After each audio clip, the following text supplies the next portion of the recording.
They say opposites attract. Well, how about these opposites? Daddies and sons. You're listening to Daddy and Son. A podcast where we explore the dynamics of daddy and son relationships, multi-generational views. And everything else in between.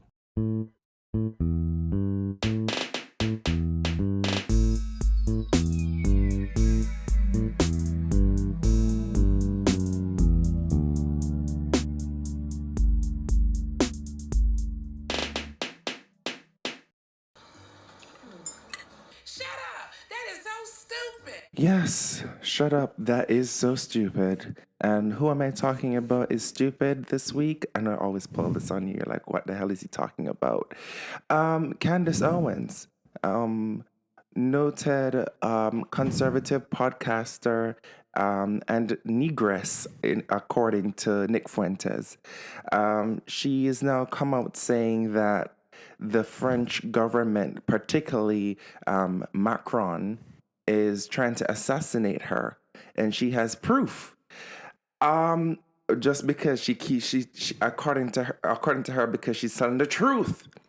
She's liberating the world from the truth that the French government is under the regime of a trans woman, aka Macron's wife. That even though she's a biological woman that has had born children, according to her, she is a transgender, and she's trying to sway the minds of the young and take over the world. So, yes, I don't know where she gets these ideas, or what proof she has, but she does need to shut up. She does sound stupid.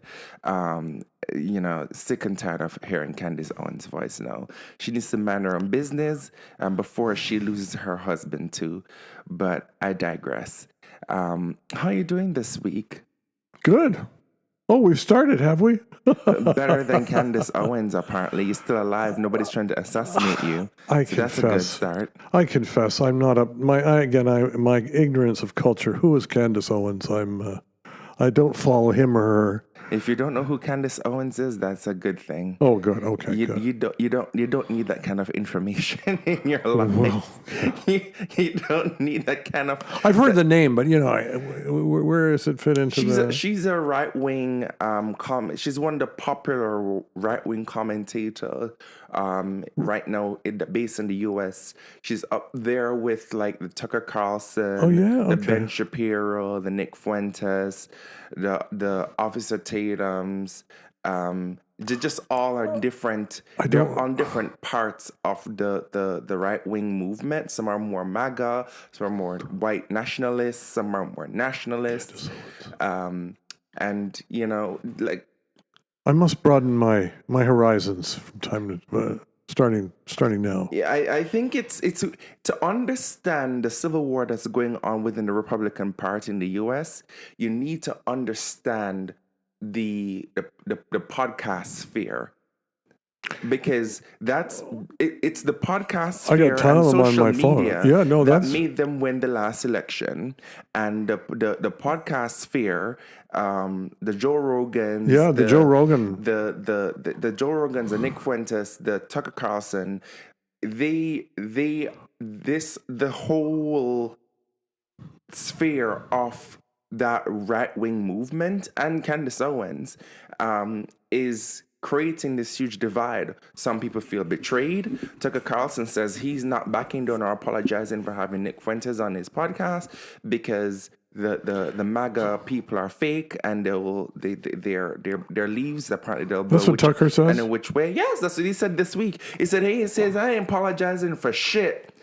Tucker is standing on business. Well, to say the MAGA movement is very real. It may be fracturing a little bit, especially with Marjorie Taylor Greene doing what she's doing. But there's rumors now that a lot of people are thinking, a lot of others are thinking about, members of the House are thinking about resigning. I think it's because, well, they won't run. A lot of them aren't going to run again. That's what's a lot of them aren't going to, because here's the thing, Norm. A reckoning is coming. A lot of people are thinking about what happens post-Trump. And just like the same thing with Nixon and Reagan in their era, when after they left office, there was a blue wave, and with the blue wave came a reckoning. And with that reckoning, came people being held to account. It destroyed a lot of people's careers. So a lot of people are like trying to pivot now and figure out, where do I go? What happens next? And I think Marjorie Taylor Greene, she's a lot smarter than people, give her credit for. She ran a business down there. She is a smart lady.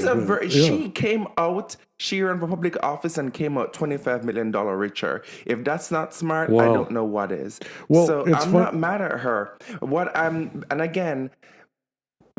mad at is Democrats now begging Marjorie Taylor Greene to now run as a Democrat. No. Stop trying to it just reminds me of people who like try to pander to the people who don't like them the most. And I don't know what it's giving me the gay son who tries his hardest to impress his ultra conservative dad. It's like, why? Why are you begging for Marjorie Taylor Greene? I was looking on my phone here for a podcast I saw the other day. Something to the effect, Trump's star has started to dim, i.e. this with Marjorie Taylor Greene and what's going on in the movement. And also just the unpopularity. He's so low in the polls. People realize they are not better off now than they were before Biden. Don't tell him that. Don't let me hear you say that. He'll call you piggy. And exactly. and you know what? He's starting to, maybe this guy isn't all he says he is. What do you think? Well, I think that I knew who he was from the get-go. I was so confused why everyone else was so alert by him. Yeah. But you know what? I think that is actually quite a good opening to what I have to discuss today, because today is an Alex production. And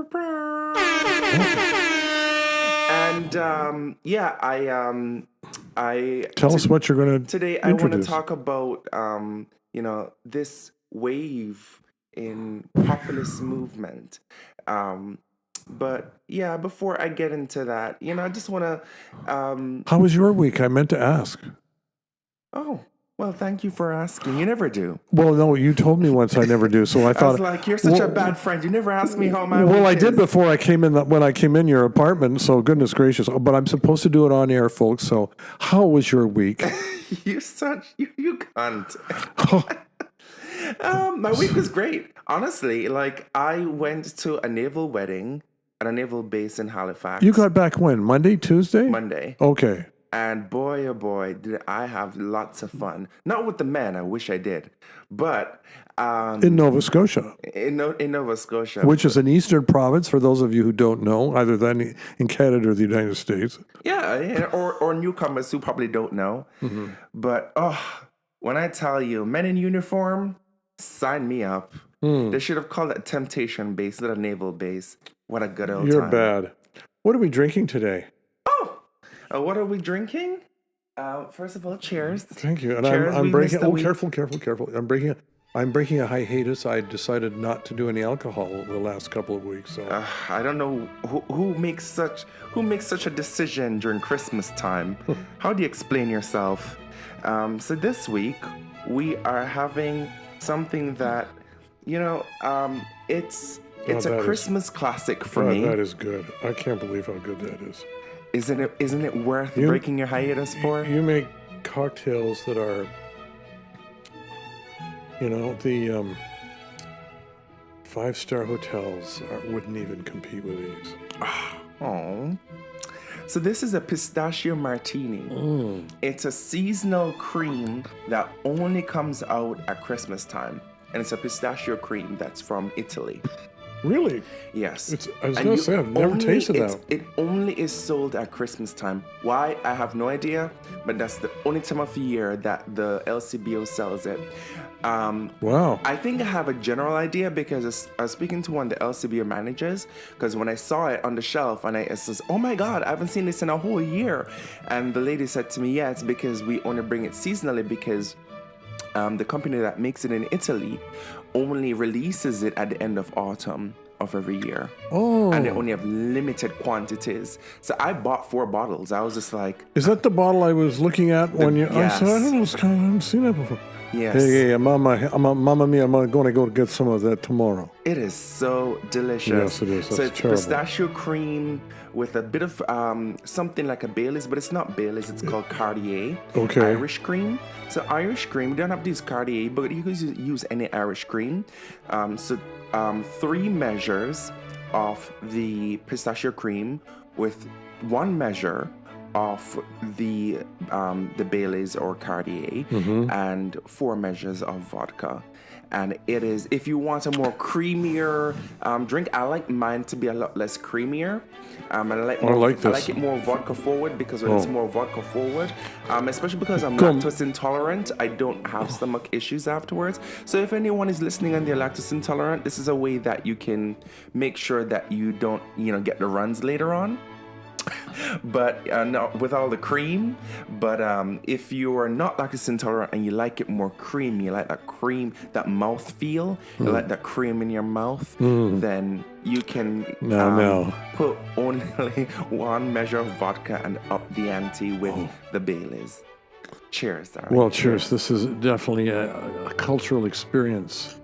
A bit of Russia, a bit of Italy, and a bit of somewhere in the middle. Somewhere in the middle. We're taking us all across the world today. All across the world. So you want to talk about the demise of populism or the rise of populism? The rise of populism. Which you define as the...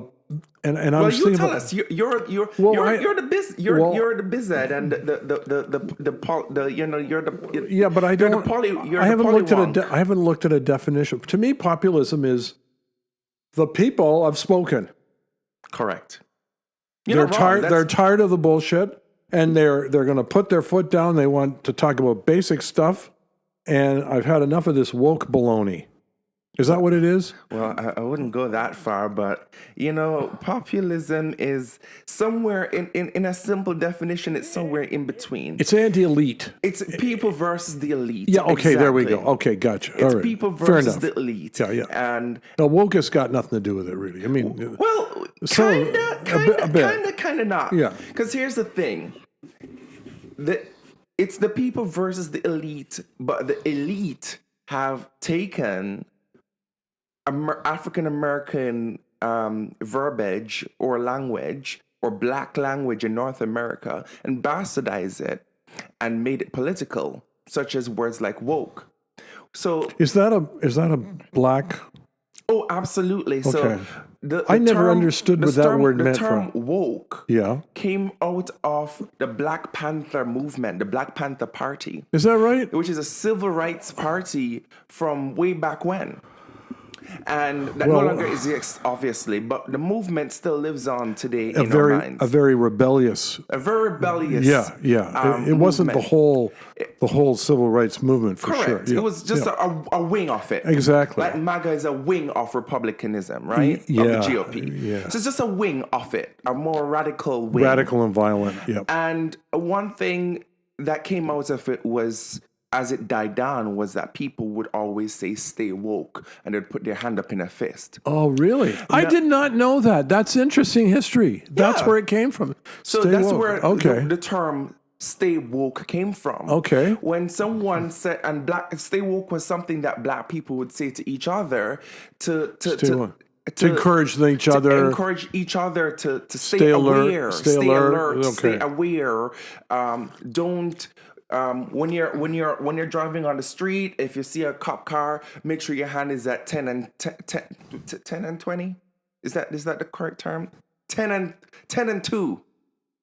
I'm yes, 10 and 2. Make sure your hands are at 10 and 2. Oh. on the steering is a Oh, clock. I get you. Yes, Yeah. right. Yes. Make sure your hand is on Yeah, so they know that you don't have a gun in your hand. correct. Oh, You God. know, make sure if you see 10 and 2, I got- the cops, take your hood off. You know, stay woke, stay alert. If you Yeah. if you see something that doesn't seem right, if you see a bunch of white kids following one black kid down the street, you know, stay woke, stay Call alert. it out. Be careful. Yeah. Be careful. So that's what's woke. Hello, meant. officer. How are you? Nice to meet you. Correct. Fuck you. Oh, sorry. I shouldn't say Code it. switching, that kind of thing. Like code switching. Code switching is a form of staying woke. And that's why So you can converse with your people in your own language at the right time and come back to normal language when the cop is there. correct. Kind of thing? Or if you're in a boardroom with white people and you happen to be the only black person that is in the room of execs, and if anybody can speak to that, I can. Right? I'm now at that point in my life, and I have to code switch.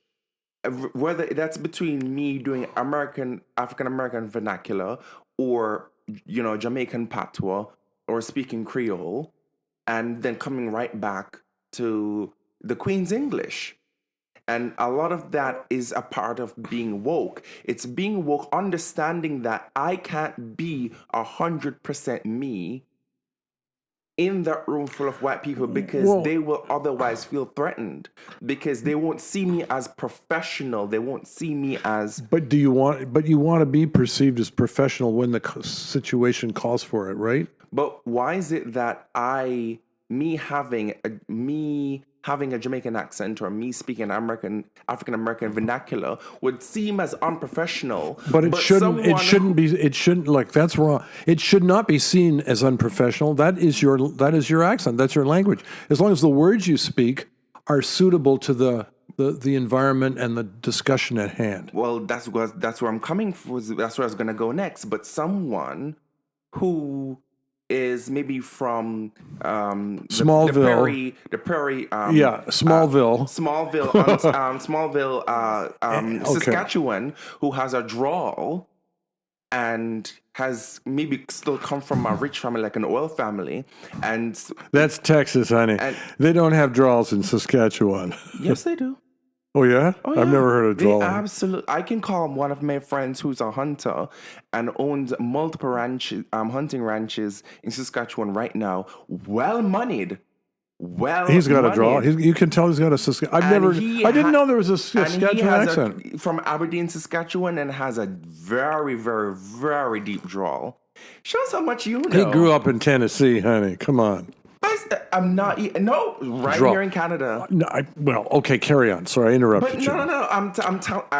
Saskatchewan drawl. Now that is a new expression. You didn't know that? Well, listen, I've been to Saskatchewan, I've been to Manitoba, I've been all across the country. I think of Canadians as having a pretty consistent What kind of people do you converse with when you're out in those areas? Well, I haven't been there lately, let's put it that way. But you know what? Nova Scotia, they have a distinct accent down in the east. I will grant you that. I just don't think of the folks out west having a distinct accent. But anyway, I'm learning from you.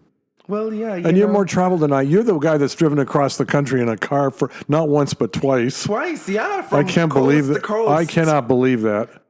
And I stop in the small towns and I talk to the common folk. And that's how you learn about what Canada's about. Exactly. That's great. Not in the boardroom. Well, and diner. And if you heard those accents, then I take it that they have an accent. They're certainly not broadcasting on CBC from. Oh, absolutely not. No, they absolutely not. But these people do find themselves or make their way up to corporate Canada or corporate America.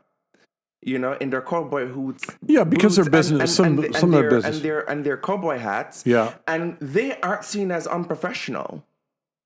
In their context and when they're in their environment. In their environment. Yeah. They're allowed to be themselves. Yes. And that's what I'm talking about when we talk about staying woke. Being aware that you can't be like that. You can't be like the next person.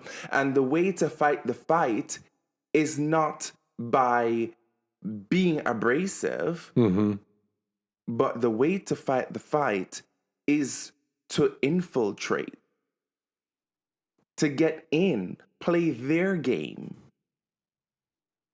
and then you can influence culture, and then you can influence change.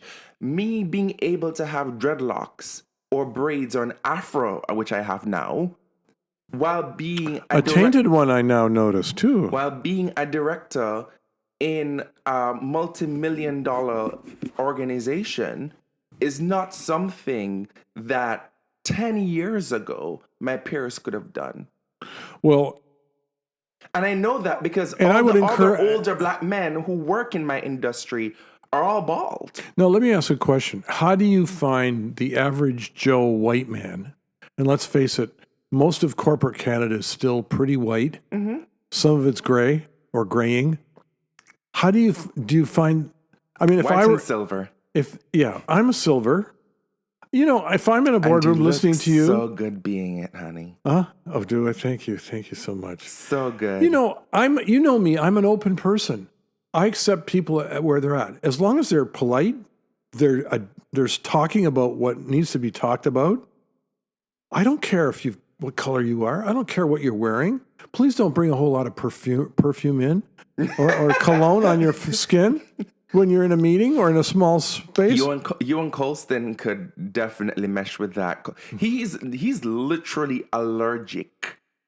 Like, I remember once I was wearing Gucci Bloom, and I gave Colston a hug, and literally his face turned red and started breaking out into hives. Wow. He's that much allergic to cologne. Yeah. Well, no, that and is, fragrances.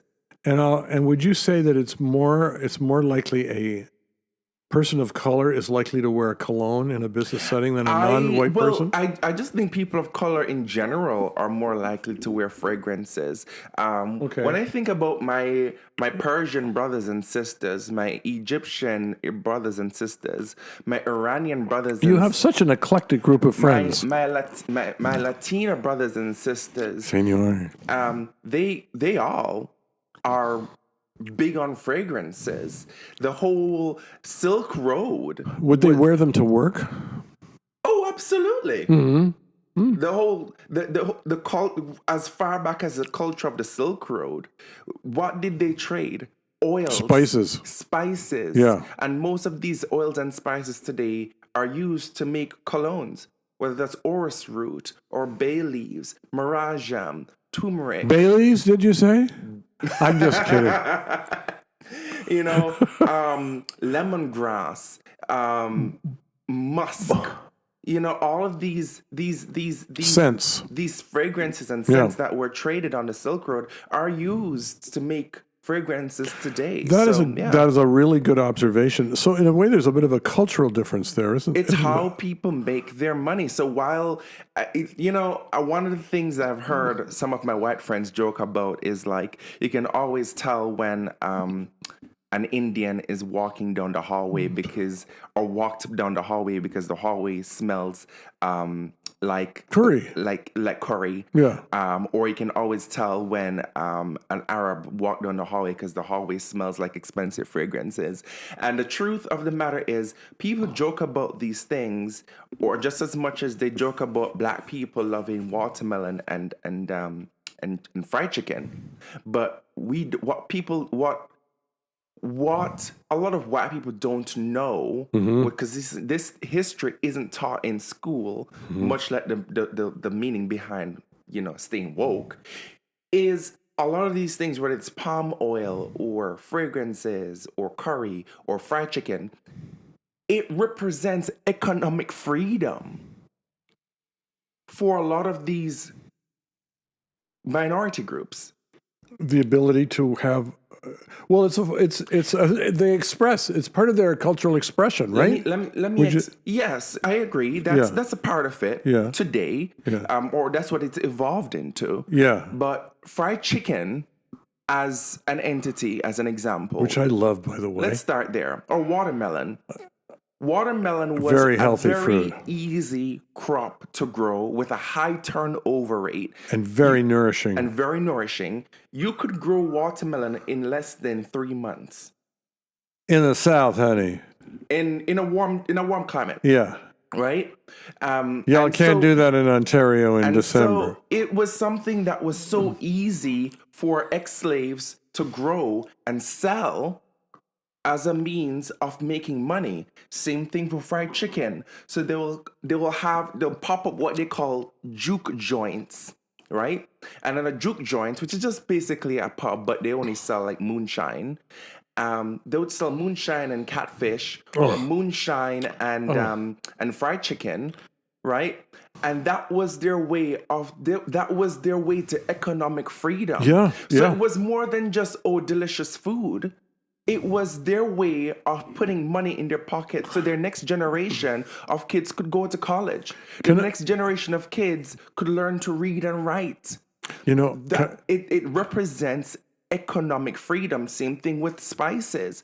A lot of these Indians left India, or were taken from India to become indentured workers in Europe, as particularly in the United Kingdom, and they were able to start selling Indian curry. Now, And their customers would mostly have been Indian diaspora, presumably. at the time. But now, curry is practically the national food of the UK. I know more white British people in the UK who eat curry, who eat Indian curry in their chicken. They season it with their food on a frequent basis, or they love they love. It's good for curry you, isn't takeout. it? It's good for you. Oh, it is anti-inflammatory. It's really good for you, right? Good for the joints, good for lubrication, good for the brain. But they eat Indian curry very often. It's a very popular dish. In fact, curry is the number one takeout dish in the UK to date. Well, when I was I was in London. I was in London a few weeks ago, and I noticed a lot of Indian places. That's good. But I was going to say. So it represented economic freedom for those groups of people. Same thing with the Persians. With them coming into the West and being able to sell oil, being able to sell fragrances and spices. And their cloths. And their silks. Yeah, their silks and their rugs. It represented economic freedom. Yeah. So a lot of people make fun of the Hey, the universe, God designed the universe with tons of diversity. It's good. It's good. We have all of these things. And it's great that people know how to take their diversity and make it into their own form of economic freedom. And to me, that's an interesting concept. That represents the true roots of conservatism. Wow. That's an interesting comment.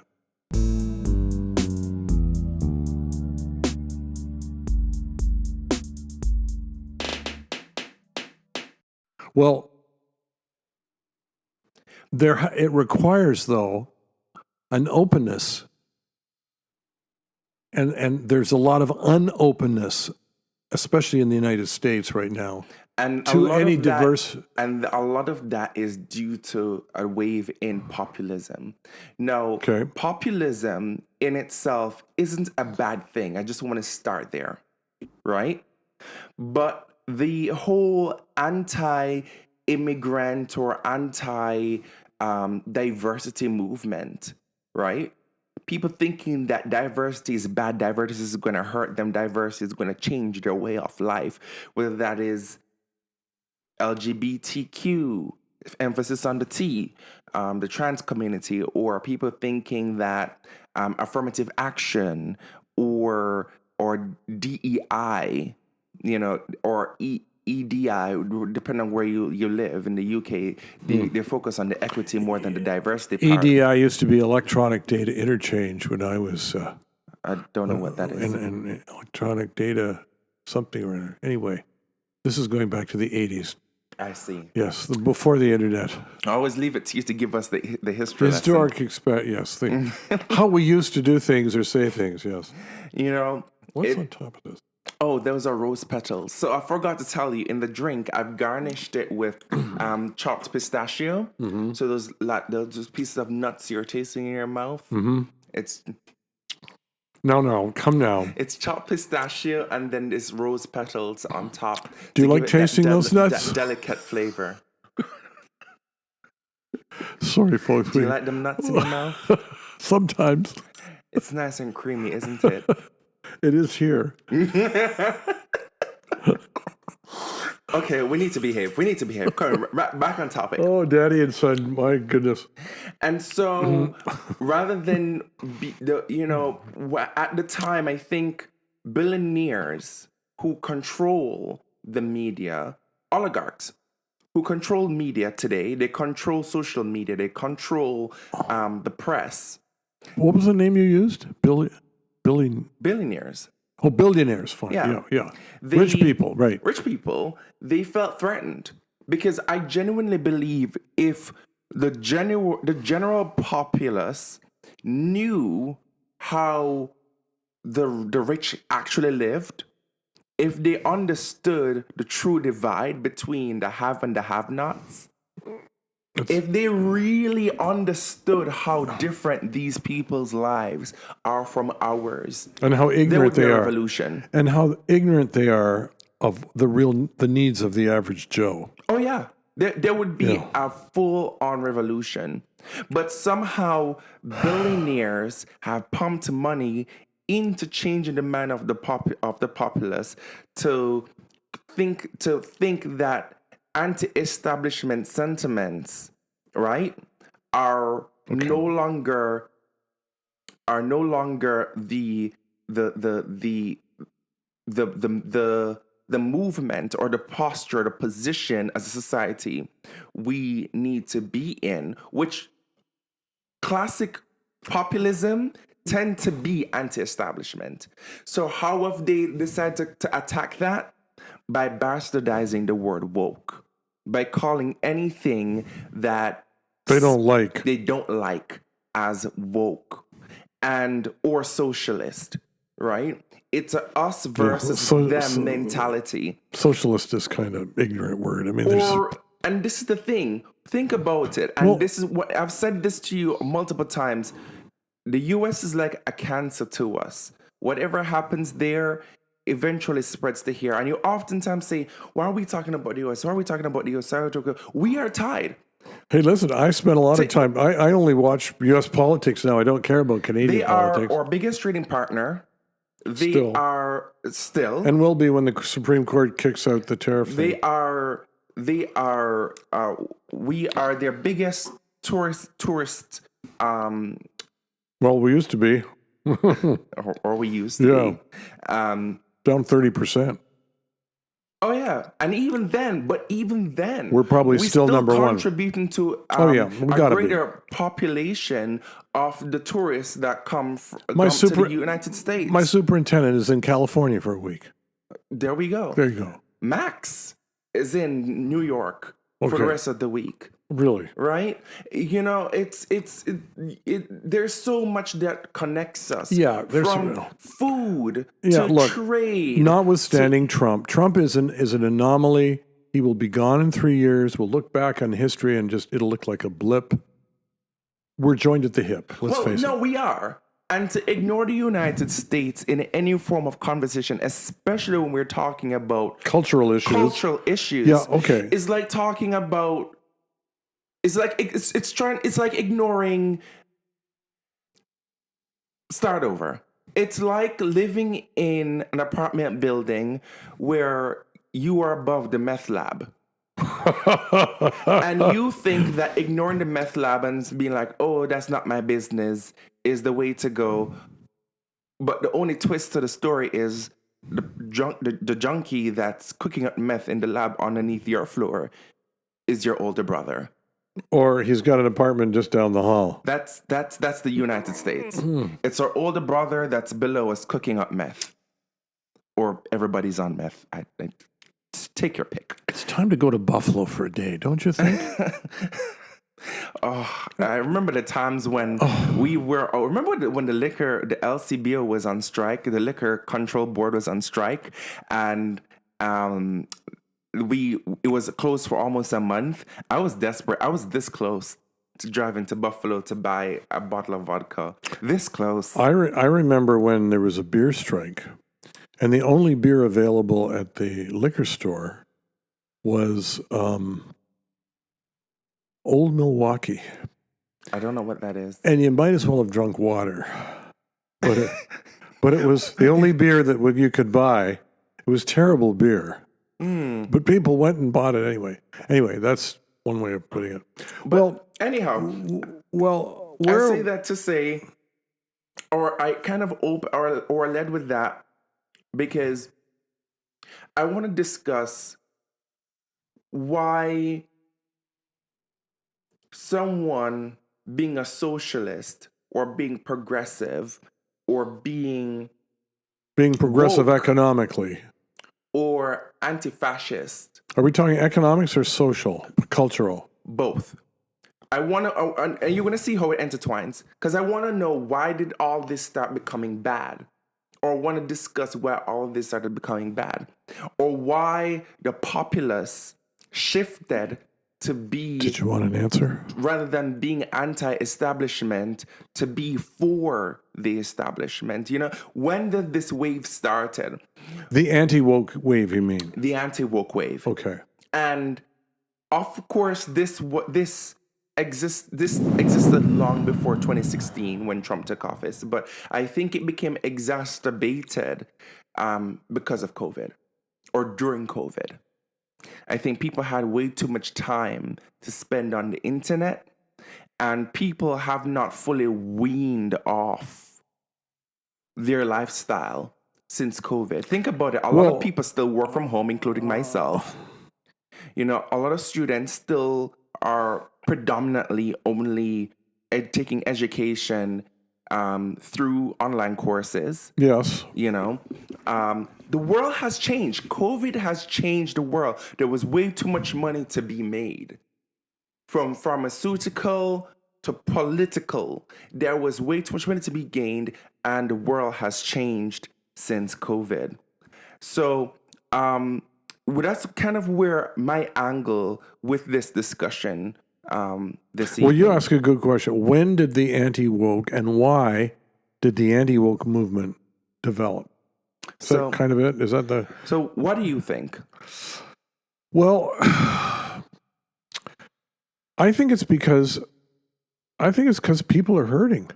I think people, the economic issues, and I've said this to you before, and we've said it on the other side of this room here, it's pocketbook issues that bug people more than anything. But what's ironic is people became like I said, the wave of populism changed, the mindset changed over time, even though the economy was better.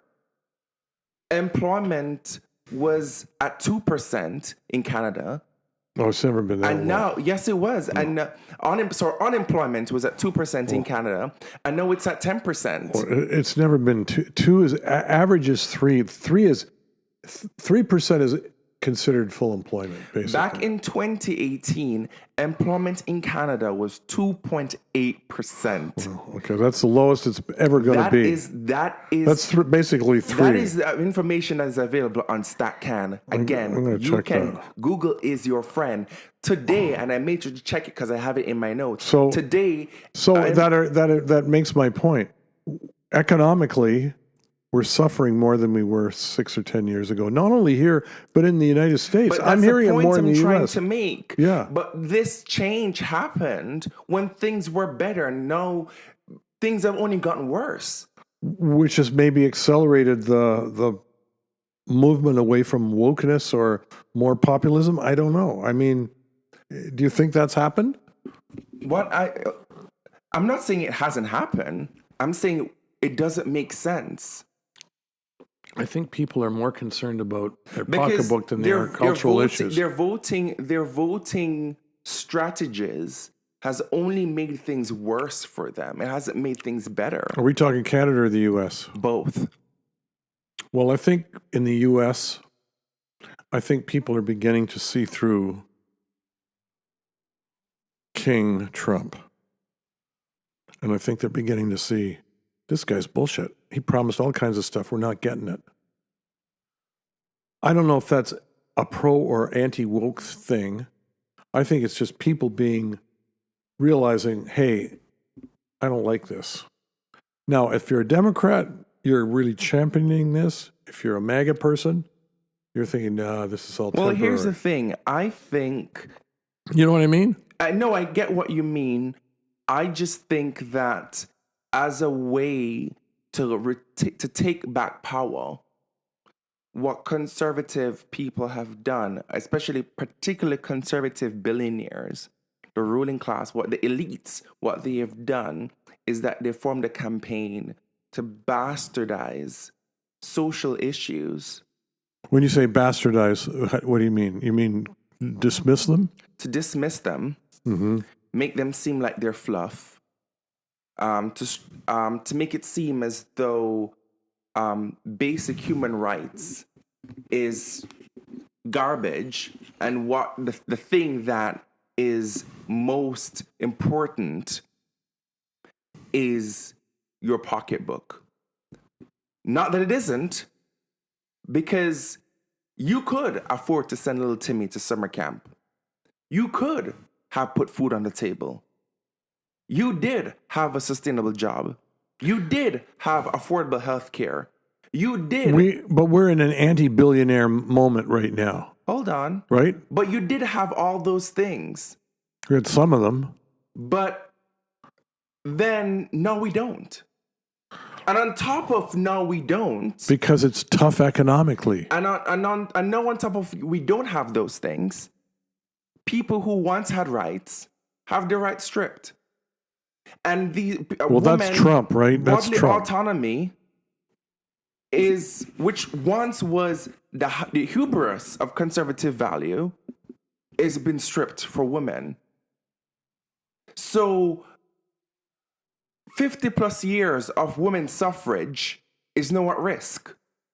No, I don't think that's going to be. You don't think so? No, I don't think so. I listen. There is a core belief in and we're talking the U.S. We're not talking Canada here. We're talking U.S. No. I'm talking about them both. And when as I'm having this conversation, I want you to understand. Even though I may switch between policies between both countries, I am speaking about both of us as a whole. Okay, so you're saying you fear in both countries there's a risk of women losing their right to vote? If you don't think so, the mere fact that the Supreme Court just last week voted on whether they were going to overturn the rights for gay people to be married in the United States. The mere fact that they were even having that conversation in 2025. They refused to hear that. They did. Yeah. But. Which basically means status quo. But. Yeah. But. There's no way they're going to turn away with a woman's right to vote. Hold on. No way. But people said the same thing about affirmative action. People said the same thing about Obamacare. Even Trump himself said, I will not take away the Affordable Health Care Act. He said so. Well, he's been trying to, hasn't he? He said so in his own mouth, not even 10 months ago. Yeah, well, that's what he's been... And yet still, he passed the big, beautiful bill. He signed the big, beautiful bill. So, well, that's fine. The point I'm trying to make is it starts small. It starts with little things. Okay, you no longer have the right to abortion. You no longer can do this. You no longer can do. It starts with little things, and then it starts to grow. Well, listen. If you really think we're about to lose women's rights in both our countries, I'm not saying that it's going to happen tomorrow, Norm. I'm saying that I just don't see that happening at all. Well, period. Again, a lot of people said that. You sat right here and said you don't see Trump winning either, and he did. A lot of things that people... A lot of people thought that. I think, but here's the thing. I think the reason why we have this thought process is because of being lackadaisical. I've said this before. Rights are like muscles. If you don't flex them, if you don't work them out, you will lose them. And I think what's going on in the States now is people realizing those rights are under threat right now from the current government. Not so much in Canada. It's not as much of an issue here. Well, if you don't think the seeds are planted, and it's taking motion in Canada, let me give me an example. Let me give you a very minuscule example. Why has the Conservative Party in Ontario changed their name from the Progressive Conservative Party? Well, in Canada, they've gone from progressive conservative to conservative. In Ontario, it's still progressive conservative. Why? We haven't bothered to change. I What's don't wrong know. with the word progressive? What's wrong with being progressive? Nothing, and that's why they still keep it in Ontario. Okay. This government in Ontario is it's not a very right-wing conservative government. And with that, I rest my case. Would you agree? No. I don't disagree. Yeah. But we have already seen, like our premier, calling other people in different parties in the political sphere here in Ontario, leftist lunatics. Well, he is not exactly on the very right of center himself, We've seen right? Pierre Poilievre outright using similar. You can literally Google side by side speeches of Trump and Poilievre where they've repeated the same exact dog whistles. Well, they are conservatives. So you need to go into politics. You know that? Well, you feel this stuff in your blood, son. You really need to find an outlet for it. You're more passionate about this than I am, and I've worked in this stuff. And I don't give a shit about a lot of it anymore, other than what I see on TV in the United States, which I think is the best entertainment around. It must be nice to be 72, ain't it? Well, it has its advantages and disadvantages. Well, when you're close to death, who gives a shit about anything else? Oh, thank you. Thank you. Call me Undertaker. Call me Undertaker. You know what? My son is ready to put me in the funeral home. Can you believe that? Not even the nursing home, in the funeral home. Yeah, let's skip the steps. Put him in a box. Oh my God. Just make sure it's big enough. You know what? I'm going to take a quick break to refresh my drink and then I'll come back. Might be an eternal break.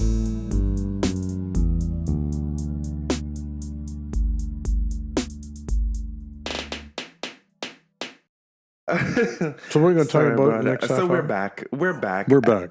And by the way, I'm Norm and you're...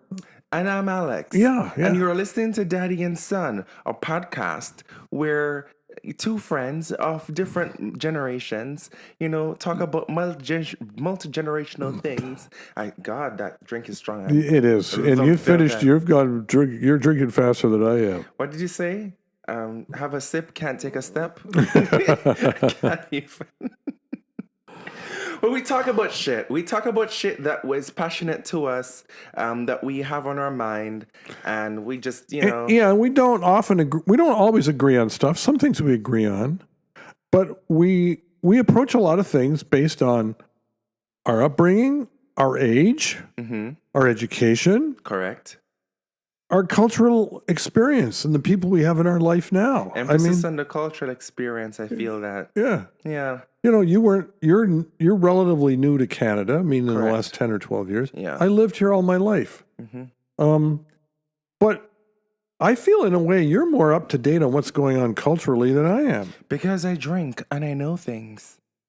Well, you can get up to speed other than drinking, and you learn, you listen to podcasts, you watch TV, you listen to Reddit. No. It just depends on what's important to you. Libations is lubrications for the minds. Well, you certainly found that in Nova Scotia last week, didn't you?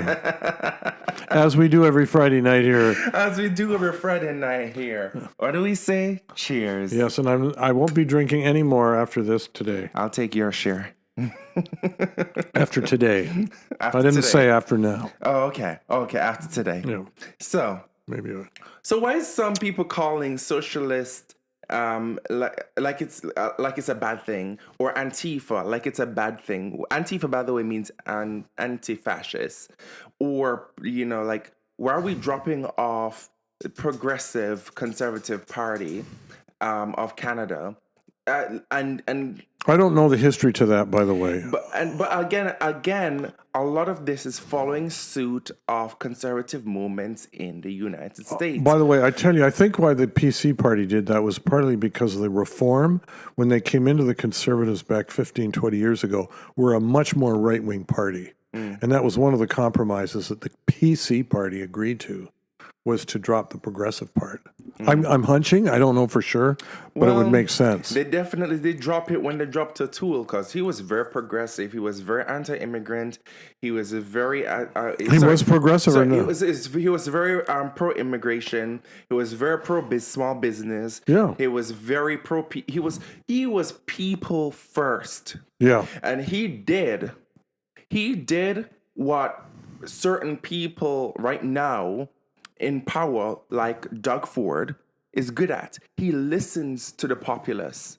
True. He's very good at that. People say Doug Ford flip-flops all the time. I say that's what a politician does. That's not the worst thing on the planet. By the way, let me ask you a question. Do you think Trudeau... That's what your job is. Your job is to listen to the people and act accordingly. Let me ask you a question. I think we lost at least 5 years of economic growth when Trudeau was prime minister. What do you think? He was just focused on baloney I think stuff. because Trudeau was not listening to the populace. And I think that's where Carney is doing a really good job. One of his cabinet ministers just stepped down because of the pipeline project. And I think a lot of Canadians are saying we need to release resources. Good riddance to bad rubbish, I would say. I'm glad he's gone.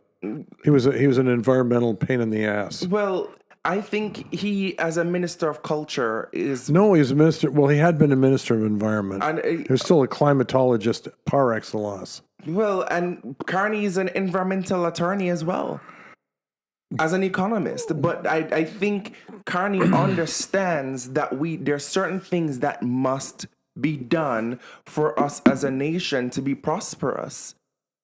Touché. There's certain things that must be done. And so he's listening to the populace, and that's where the Trudeau administration messed up. Never got it. They never got it. No. That's where they messed up. Yeah. So let's discuss why conservatives use terms like progressive and socialist socialism like it's a slur. So, girl. Well, there's right wing and there's left wing. There's conservatives and there's non-conservatives. But why... And then I know this new centrist or purple term has been popping up on my timeline. I don't know why it's popping up on my algorithm. The reason it is because there's such extremism on both sides of right and left. There's a yearning to get back to basic pragmatic politics.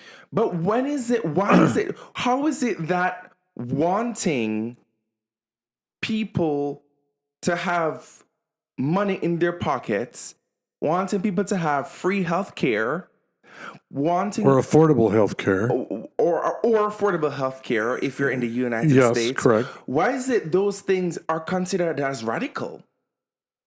Because there's dumb jerks on the right wing You just that don't see it's them. between radical versus... Yeah, and like, why is it radical? Well, it's not... To me, it's makes sense. We should have those things, right?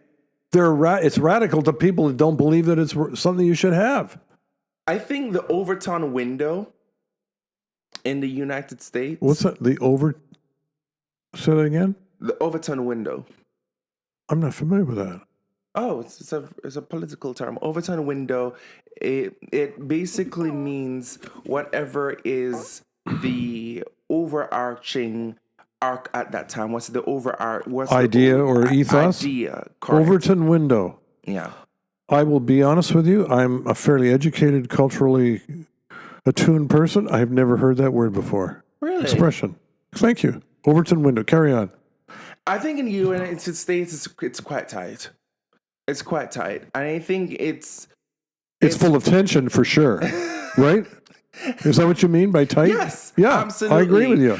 Tighter than a twink on poppers, like for 2 hours before going to a come and dump. But I digress. Well, I was going to say it would definitely involve the butt somewhere. Anything that's mildly considered as compassionate is seen as centrist. And I've started to notice that mindset and that posture is bleeding into our politics and into our culture here in Canada.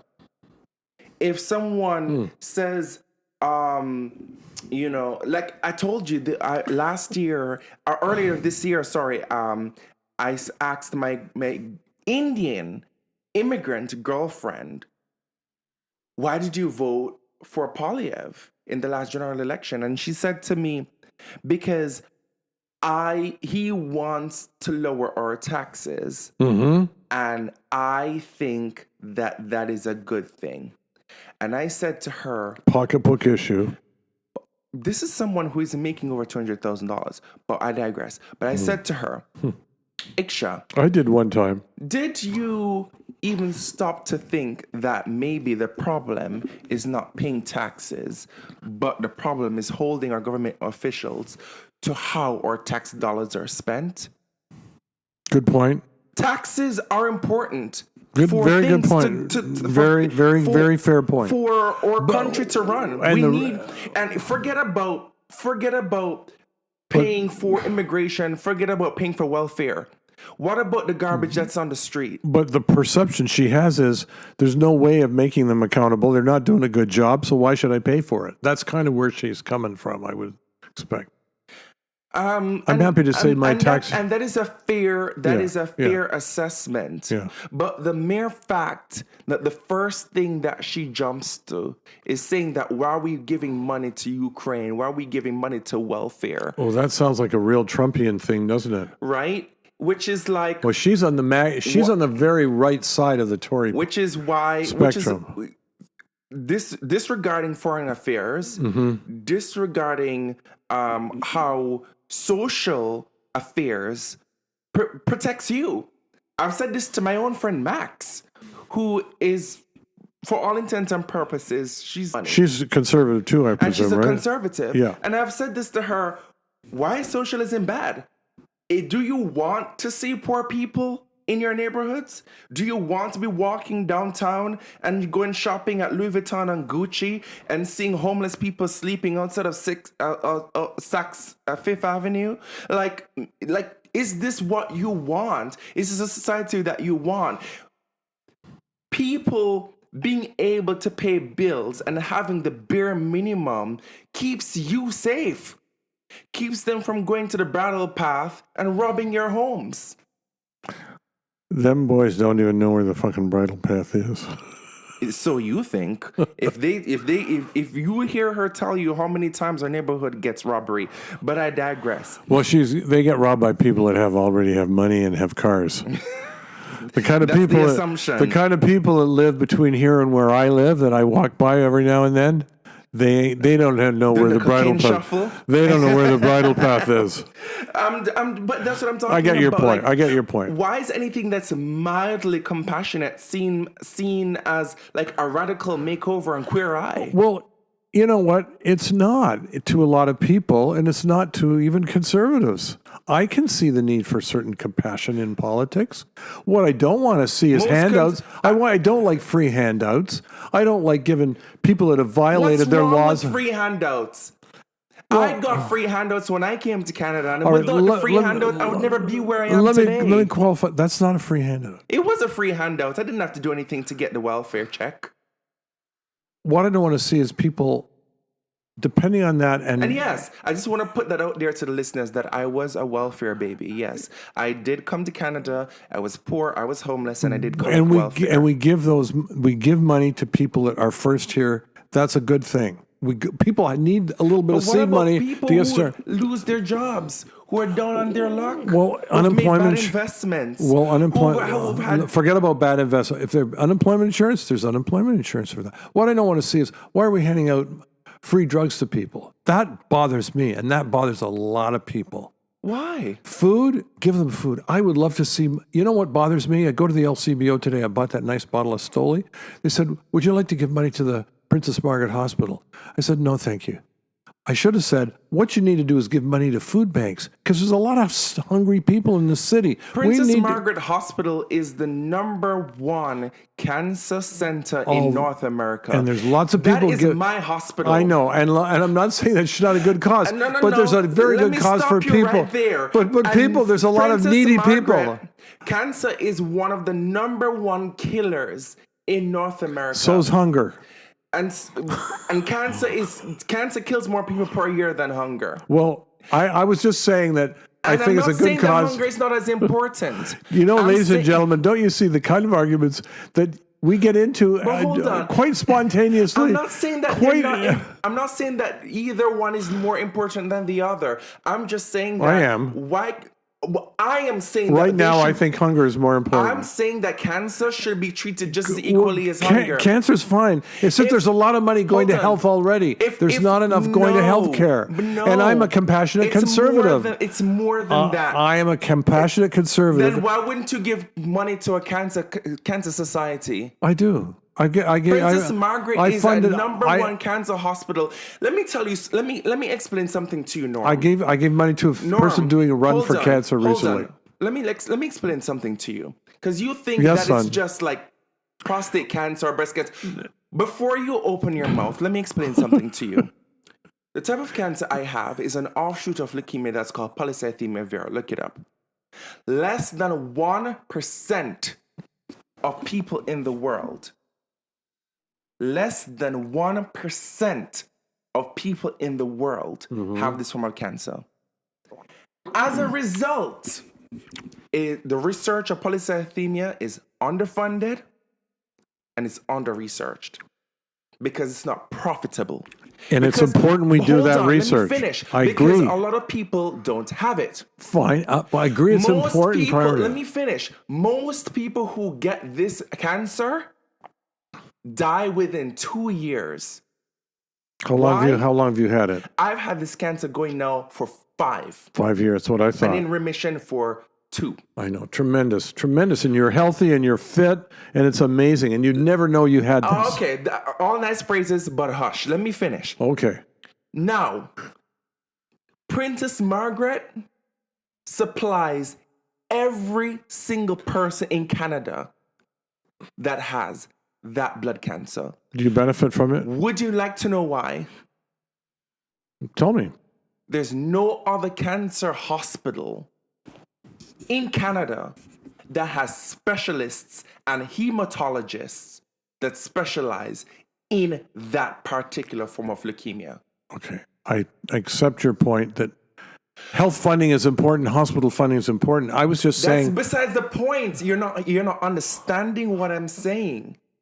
When you see people say, okay, we're getting funding for health, most of that funding is going to things that are populous. So it's going to breast cancer, it's going to prostate cancer, it's going to diabetes, it's going to obesity, it's going to those things. Diseases that are rare but are just as deadly are heavily underfunded. So when someone says to you, do you want to donate to Princess Margaret Cancer Center? And you say, no, I'd rather give money to food banks. You are denying someone like me. Fair enough. But I do have the right. Hold on. I have the right to decide where my money goes. No, you do. And I say that there's a lot more people right now in need of food in this city than need of research on the disease that you have. But if everyone thinks the way you do, but not everybody does. Isn't that good? But if everyone thinks the way you do, and that's what I'm talking about, demonizing socialism. That doesn't demonize socialism. It does demonize socialism because a lot of conservatives. What's that got to do with socialism? Let me finish. Because a lot of conservatives who look down on socialism think that that's not socialism. Honey. That is social. That is no. Listen. How is denying? If you were in a position of power and making decisions on where to allocate money, and you say most people the most important problem right now is this and not that, so that becomes underfunded. That is the nature of politics. It's allocating scarce resources. Still 1% of the population that is suffering and dying, and who knows how many other people, because it's under-researched, underfunded, and underrepresented. That is not socialism. Socialism is an economic formula for how labor and capital are allocated. That's not what the issue is here. This is about where. Repeat the last part. And how what is allocated? Capital and labor is allocated. Okay, thank you very much. What we're talking about what here. What is capitalism? Capital is meaning funds, resources, money. That is dependent on? Finish the sentence. I'm not sure where you're going. That with is it. dependent on what the populace is willing to spend on. So be damned if 1% of the population or 2% or 3% of the population is suffering. So look, if there's a need there, Socialism, get out there and promote it. Socialism helps people who are in the 1% to 2% and the 3% No, socialism be is able to have access I don't- like the rest of everybody else, versus capitalism helps the other 1% No, make no, more no. money. That is the truth of the matter that you're willing to ignore. Well, okay, I don't agree with your quotification of socialism and capitalism, but anyway, Really? So capitalism doesn't help the other 1% make more money while capitalism helps a lot of people. It's the a better 99 system. It's a better system than socialism. It's not great, but it's the really? best one that's come along in terms of economics. Oh, But within really? capitalism, you So have tell me- compassionate people who want to give, who should make supports for people that That need does help. not work. It does not work. The rich people, especially billionaires today, they do not pay their fair I'm share. not a billionaire. I agree with you. They don't. They should be. They should be taxed more. Billionaires do not pay their fair share. Even And Bill let Gates us- says that. in fact, even Bill Gates capitalism- says that. Ultra-capitalism cripples the economy. Bill Gates says he should pay more taxes. People who have more money, Is he a billionaire or a people socialist? who have more money, Yeah. do not put back. Trickle-down effect does not work. Reaganism does not work. If it worked, we would have lived in a utopia by But now. hold on. Who are the philanthropists in society? They're the rich people, the good ones who give it away. No, philanthropists don't give money. They do foundations and they ask poor people to donate to those foundations, or No, the but upper they're- middle class to donate to those But foundations. those foundations are And money what they put money to. And what happens, Oh, come Norm? on. The Come on. division between the middle class and the upper class becomes even wider. Well, that's happening anyway. But You. I think right now you are purposely choosing to be obtuse. Let me no. Let me explain something to you. Oh, I've never been called obtuse they before. They invest in opportunities and assets that grow. They don't invest in opportunities And that and create- assets that create jobs and create people. No, they don't. They buy houses, they buy mansions, they buy plants or businesses. Yes, and they but don't pay enough taxes if but you listen they to don't Bill pay Gates. enough taxes I that agree with you. contribute to society, I agree. and they hire labor on the cheap that do not pay people a livable wage, so that the economy can be And that's wrong. stimulated. I agree that's wrong. So rich people, the trickle down effect does not work. But not all rich people are like that. It Thank does goodness. not work. Thank goodness. Tell me one billionaire right now, in the United States or Canada, one billionaire, one ultra rich person Who? that pays a livable wage, that stimulates the economy in a meaningful way, and pays their fair share of taxes. Go on. Well, up to now, pays their fair share of taxes. I could have identified some names, but pays their fair share of tax. Even Bill Gates says they don't pay enough Go on. taxes. I'll wait. They don't pay enough tax. I'll Anyway. wait. We got 15 more minutes on the Oh clock. my I'll goodness! wait. Really? Okay, I've got to get home soon. But anyway, I'll wait. Can't even tell me. So, and that's the point. where are we going with the discussion on wokeness? Well, on the discussion of wokeness, I think the problem is that conservatives throw around the word socialist and woke as if it's like how gay men say the word toxic. Like, they don't even know what it means, and they just say it for dramatic effect. Or, if you're me, for dramatic pause. Because I want to make the girls gag. Pause 1. Pause 2. Am I funny? I mean, Am I funny? they use it to mean, By the way, if I just we care about people, it's a bad thing. you know what? I just want to say something. I thought about it. What's that? Today is the 25th anniversary of losing my mom. And I just want to say I had the greatest mom in the world. Shout out to Mommy Cheeseman. Yep. She was cute. She was great. And I don't mean like in the gay word cute. Like, your mom was beautiful. She was a good soul. She loved God. And she knew what was important for her boys. And here's a shout out to all good parents. It's the toughest job in the world, being a good parent. Shout out to the parents. Yep. Especially because parents have to be very socialist in their mind of thinking.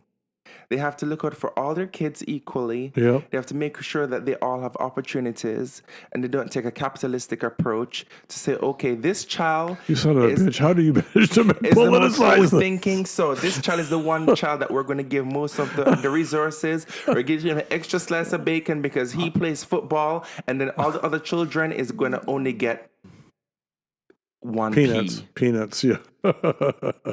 Anyway, that was sorry to interrupt. I just thought of it today. You see how capitalism can be bad. But shout out to all the parents who apply socialism in their daily life. We love you. We salute you. But yeah, punchline. If you're wanting poor people to not die, if that makes you a socialist or that makes you progressive, then sweetheart, paint me red and call me the final boss of, Karl Marx's Pokemon Evolution, because I don't see how that's a So bad do we thing. have intergenerational views, or do we have just different political views, or do we really have different views at all? I think a lot of that... do I have views at all? Shit, I can't. Do we have different views on The stuff? way how you say that with a straight face, like, do we have even views at all? Well, we agree on some stuff. But you know what? I think it's intergenerational because I think, and I've said this in the last podcast, the boomer generation is the beneficiary of sure. the best economy that I agree. we have seen in this time. You're right. They have been the beneficiary of that, and young people are feeling left behind. Young people are living in a society where we are being told that affordable living, affordable housing is radical thinking. It's a radical idea. And even in the United States, I'm hearing that too. Absolutely. It's generational. When as a young person who I'm paying over $2,000 for rent, and I'm meeting older people who have lived at their same address for the past 20 years, 15 years plus, and they're saying, "Oh, I only pay $1,200. I only pay $1,300." Well, that's because they're rent controlled. And you're like, what is rent control? What do you mean? You only pay that for rent.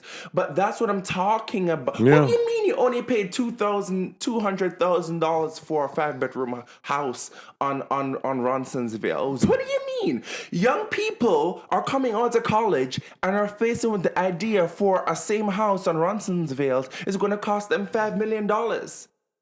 For rent, It's nuts. It's crazy. for rent within walking distance of where they work, it's going to cost It's them nuts. $3,800 What's plus parking. What's going to happen to Toronto? So Do you know? I mean, I'm wondering. whether it's Toronto or New York or Los Angeles, I'm telling you why young people are feeling left behind. I agree. This is I the can understand reason it. I totally understand it. why a lot of young people are saying, "Oh, socialist."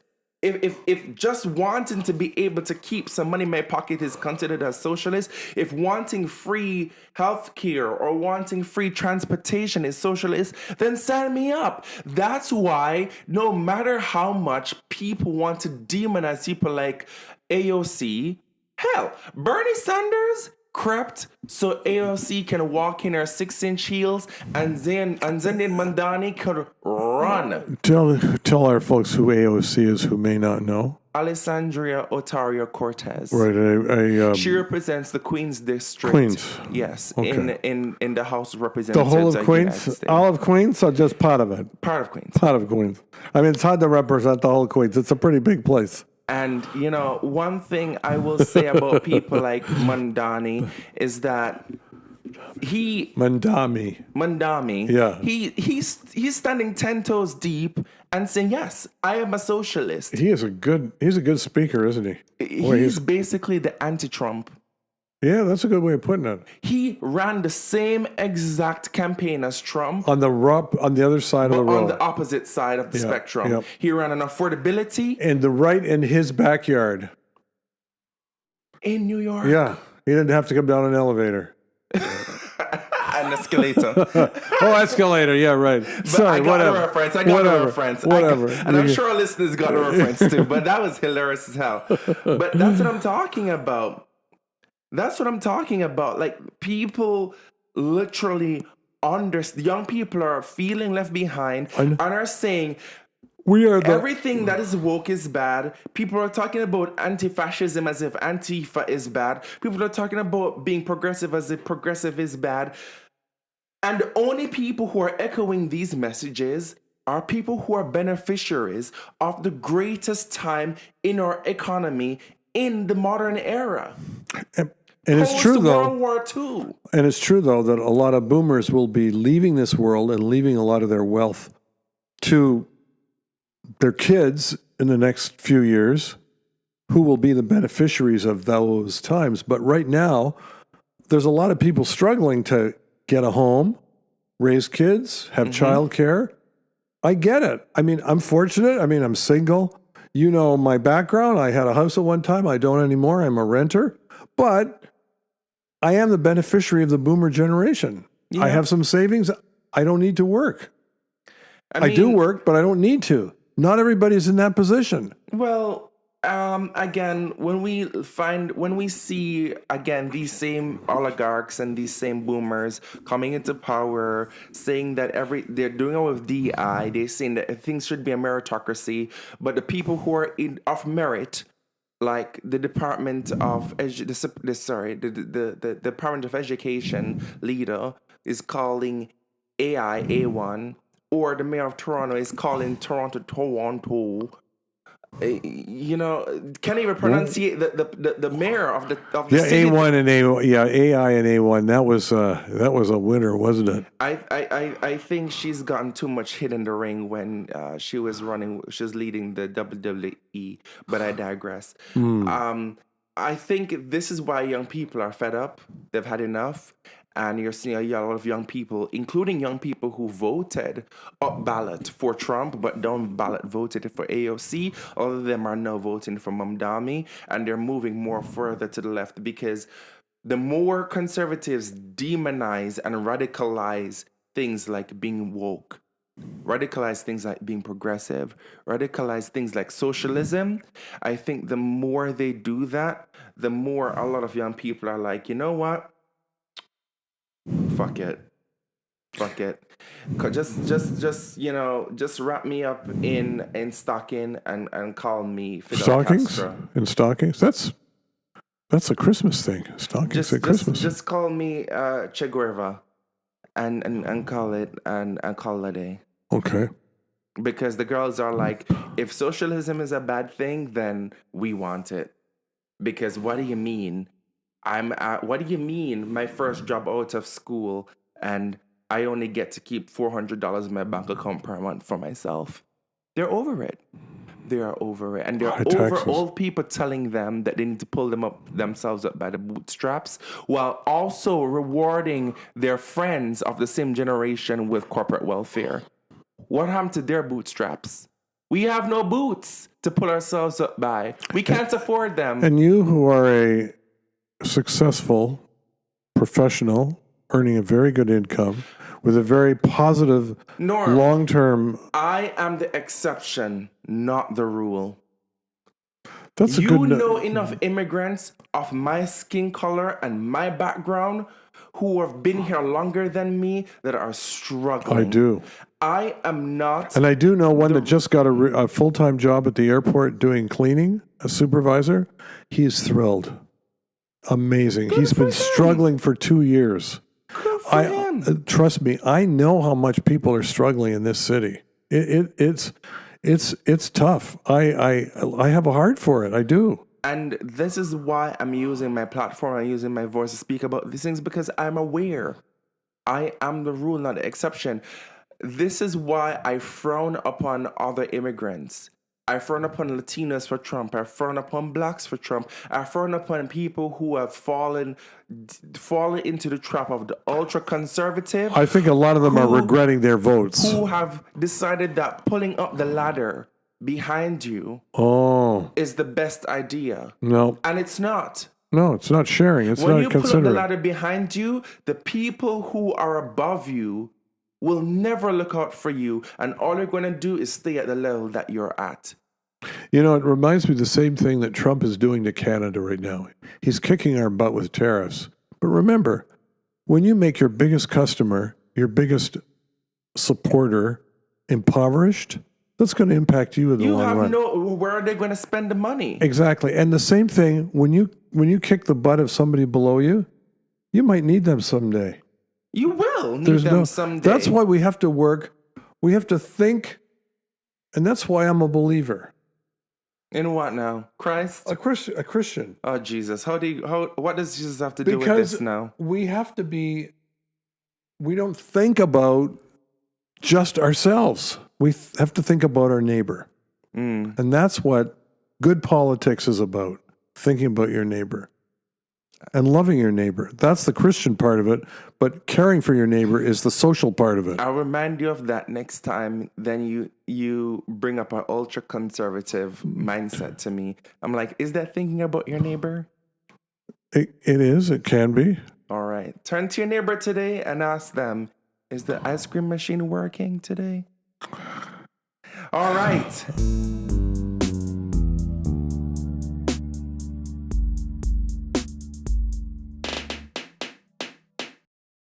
No, I think we've said them all. I haven't finished my drink, though. Oh, You've wow. made it very powerful. We'll save some for next time. Powerful. All right. Well, if you've hit your final wall, I just want to say one last thing that I'd like to say before I close it for today is that we need to be able, as a group of people, to identify what right is right and wrong is wrong. And like I said, good people are always the people that will plant trees for shade that they'll never be able to sit under. All right. Isn't that Bill Gates? I don't know. Yeah. Is it? It is Bill Gates, yes. Oh, okay. Well, if it isn't, we'll find out. We'll find out. I want to thank everyone for listening to today's episode. If you've made it all the way to the end, follow us on Spotify, Apple Podcasts, and subscribe to our YouTube channel at Daddy and Son. Remember, we are now available on iHeartRadio, so go download the free iHeartRadio app and support the show. If you have any questions for the show, send them over to Daddy and Son podcast at gmail.com. Ask Norm all the questions you want to know. I know some of you may be wondering, is he looking for a son? Maybe. Is he circumcised? Maybe. You'll never know. You have to write in at DADDYANDSON podcast@gmail.com. And until next time, sons, be good to your daddies. And daddies, be kind to your sons.